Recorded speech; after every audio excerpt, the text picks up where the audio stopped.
Good morning student. कल हम लोगों ने क्या पढ़ा था? कल हम अपनी पाठ्य पुस्तक सुनहरी धूप का पहला पाठ पढ़ा था। हाँ, और आज हम अपनी व्याकरण की बुक पढ़ेंगे। व्याकरण की बुक का नाम है विशेष हिंदी व्याकरण तथा रचना। इसका पहला पाठ पढ़ेंगे आज हम और व्याकरण के बारे में जानकारी प्राप्त करेंगे। तो सबसे पहले व्याकरण का पाठ 1 पढ़ेंगे हम। हमारे पाठ का क्या नाम है? भाषा, बोली और व्याकरण। अब इसमें हम पिक्चर देख रहे हैं। भाषा क्या है, बोली क्या है और व्याकरण क्या है। पिक्चर के द्वारा और कुछ समझा करके हम लोग जान पाएंगे कि भाषा, बोली और व्याकरण क्या है। ये पिक्चर देख रहे हैं ना हम। पहले में पक्षी हैं, दूसरे में 2 बच्चे बात कर रहे हैं, तीसरे में पेड़ पर शेर चढ़ा हुआ है और नीचे एक शेर बैठा है, और चौथी पिक्चर में 2 गायें हैं। इनके द्वारा क्या समझ में आ रहा है? हमको भाषा और बोली के बारे में जानकारी मिल रही है। तो ये इसमें देखेंगे। इन चित्रों को ध्यान से देखो।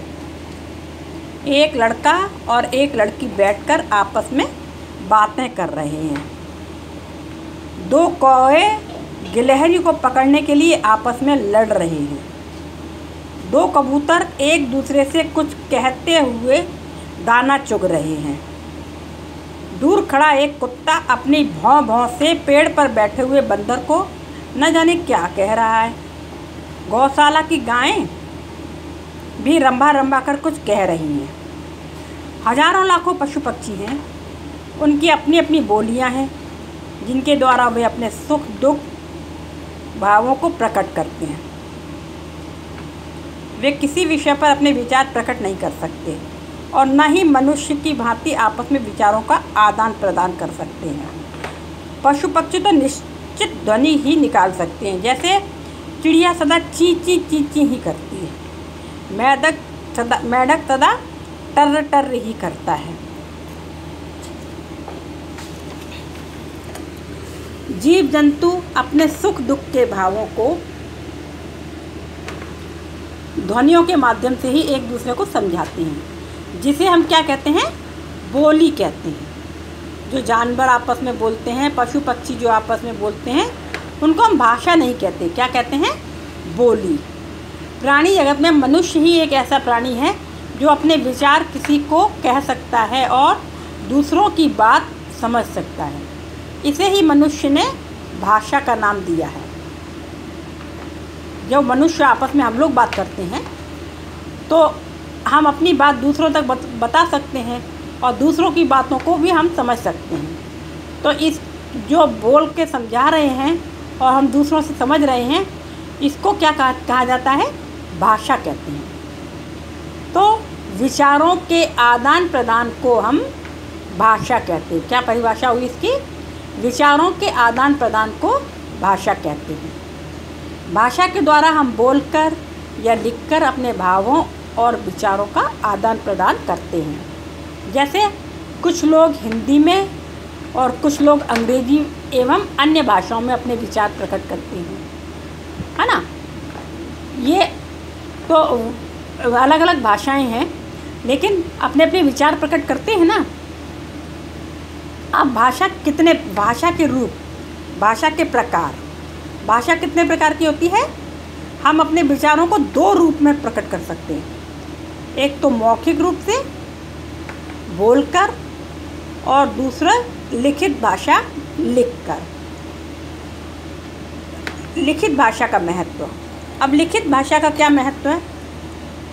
सबसे पहले प्रयोग में मौखिक भाषा आई। सबसे पहले तो मनुष्य ने बोलना सीखा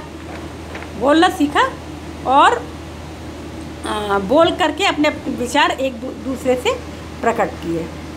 तो सबसे पहले प्रयोग में मौखिक भाषा आई। मनुष्य बोलकर अपने विचार किसी को बताता व सुनकर दूसरों के विचार समझता था। लेकिन कुछ समय बाद वह अपनी ही कही बातें भूल जाता था। कई बार ऐसा होता था, कई बार वह अच्छी बातों को सुरक्षित रखना चाहता था, लेकिन और किसी दूर स्थान पर रहने वाले जानकार को बताना चाहता था, परंतु उसके पास ऐसा कोई साधन ही नहीं था जिसके द्वारा वह अपने विचार सहेज पाता। मतलब क्या था कि जैसे आज हमने कुछ बात कही है और 4-5 दिन बाद अगले सोमवार को जब हमने उस बात को याद किया तो भूल गए हैं, या कोई अच्छी बातें हमारे यहाँ पर हम लोग कर रहे हैं और हमारी आंटी वहाँ रहती हैं ग्वालियर में, तो अब उनको हम चाहते हैं कि उनको भी हम ये बात पहुँचाएँ। तो इसके लिए फिर अब क्या करते थे, मौखिक भाषा थी तो हम लोग कुछ कर ही नहीं पाते थे। इसीलिए इन्हीं बातों को ध्यान में रखते हुए लिखित भाषा का आविष्कार हुआ। जब हम अपने विचार आज कही हुई बात को 1 महीने बाद भी याद आ जाए तो उसके लिए क्या किया, लिखित भाषा का आविष्कार हुआ। आप जानते हैं कि मनुष्य सबसे अधिक बुद्धिमान प्राणी है। उसने भाषा को लिखित रूप देना चाहा ताकि विचारों को सुरक्षित रखा जा सके।